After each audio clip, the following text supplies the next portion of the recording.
Next on News 8 at 6:30, heading back to work. Kaiser healthcare employees who threatened to strike on Monday have a new deal to stay on the job.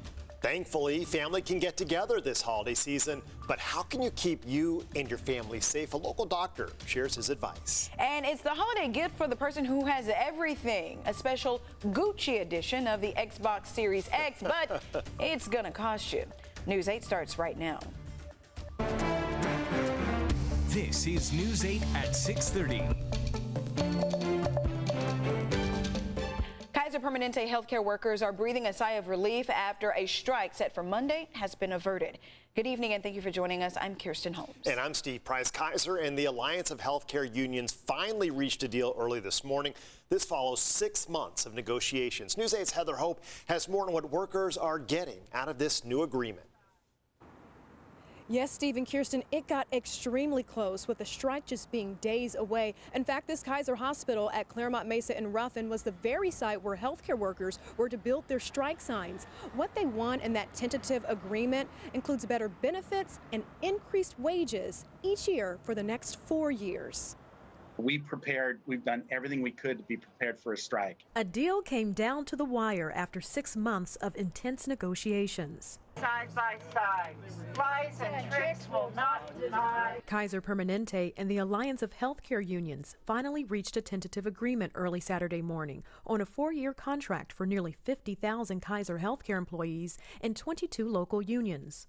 This is a huge day for workers to stand up and fight for what's right. UFCW Local 135 President Todd Walters represents pharmacy and laboratory workers. He says all the employee unions fought hard against a 1% pay increase and a 2-tier wage and benefit system that Kaiser proposed. It would mean that new employees would have different benefits and a different wage structure. Under the new agreement, there will be across-the-board guaranteed wage increases, no takeaways to their health or retirement benefits, new safe staffing and workload language, bonus plan for payouts, and opportunities for career growth. In a statement, Kaiser Permanente says there were challenging negotiations, but this tentative agreement demonstrates the strength of our labor management partnership and the unique success it can achieve when we work together. The agreement avoided an employee strike that the unions committed to give $250,000 each week in strike benefits to support members. When we gave our strike notifications to Kaiser, they realized that we were serious and they bargained with us. And all we're asking for is a fair deal. In the coming days, a voting notice will go out to union members before the new contract will officially be approved. Heather Hope, News 8. The Biden administration's efforts to bolster vaccination rates across the country has suffered another setback. A federal appeals court upheld a ruling on Friday that blocks a federal order making large businesses either require vaccinations or weekly testing.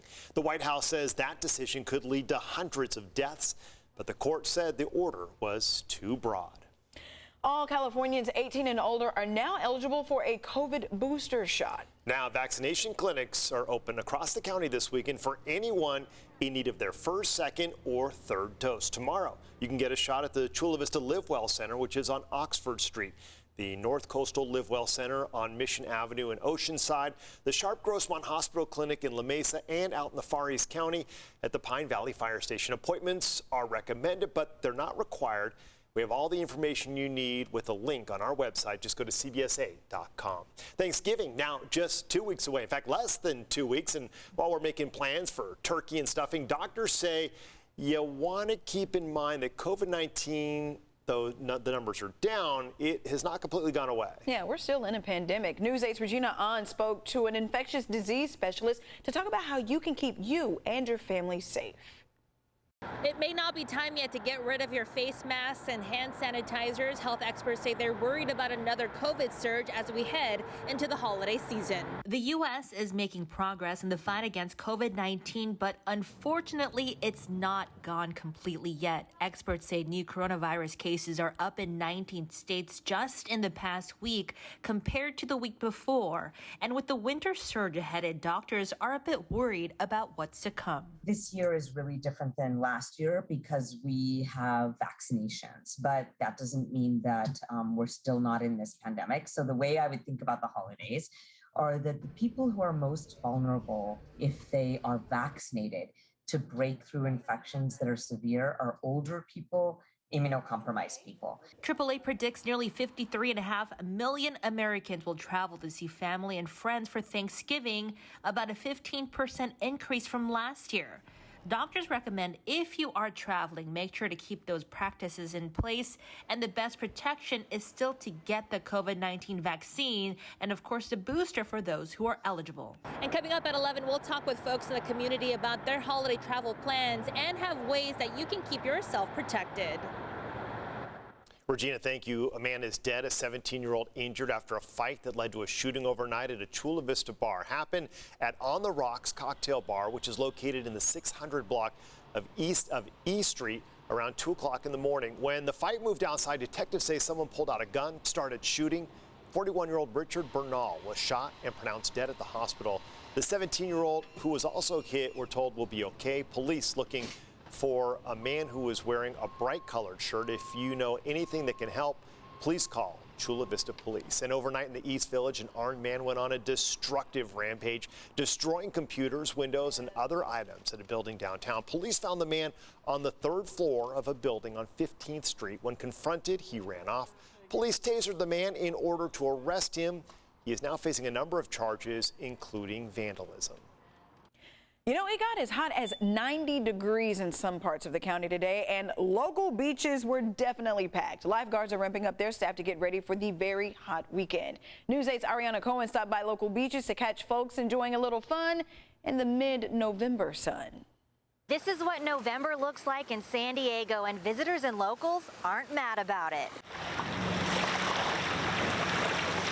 The record-breaking temperatures didn't stop people from flocking to San Diego beaches. This weather, beautiful weather out here.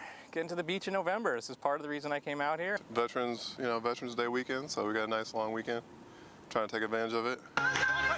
From beach volleyball, water sports, to skateboarding, people are enjoying every minute and staying hydrated.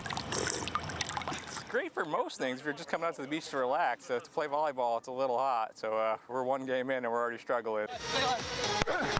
You got it. Even pets are out cooling off in the heat. Hi! Because the sun is so good and the weather is amazing, so why not? San Diego lifeguard sergeant Charles Knight says on days like today, they are taking extra safety measures. We need some additional eyes on the water and additional rescue response capabilities, and so we have enhanced staffing today. Enhanced staffing means that we brought in some additional employees to help with water observation and rescue response. And he has some tips for anyone doing outdoor activities this weekend. Anybody that's in the heat today, definitely stay hydrated. Take some cover underneath an umbrella or a canopy. This heat may continue into the rest of the weekend, and people will be ready for a cool down, I'm sure. I'm Ariana Cohen for News 8. Oh, it was so hot today. And the little birdie told me that weather is not going anywhere. I'm kind of excited about it, though. Let's check in with meteorologist Sean Stiles as a look at the rest of the weekend forecast. And I was doing some work yesterday out in the yard. Oh, my goodness. Yesterday was not a good day to do that. No, I needed a lot of water. Yeah, wait till you see the record temperatures around the Southland. And even if it didn't break a record yesterday, it was still plenty hot. 85 was the high today. That's well above average, 14 degrees to be exact. Although it was hotter back in 1949, 89 degrees. So this weather, albeit hot, is not out of the norm for us to get this. Definitely record breaking. 92 yesterday. That's why you felt so hot yesterday, Steve. 96 in Vista and Escondido, and a tide temperature in Santa Ana of 96 degrees. Here's the highs today. So we did cool off a little bit. Low 90s in the inland microclimates, mid to low 80s along the coastal strip. And here's your 3-day forecast. Look how fast we go from 81 to 68 by Tuesday, and the same for the folks in the inland microclimates, 88 to 74. So we're shaving a good 15 degrees off the temperatures in just 3 days. I'll have your 8-day in just a bit. November feeling like November. Imagine that. I'll take it.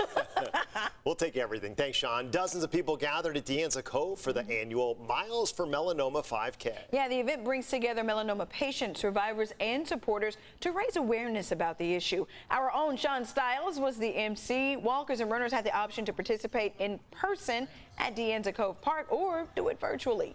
And this year, the event raised nearly $45,000. $1,000. Shouts out to all those people there helping Yes. to do good in their community.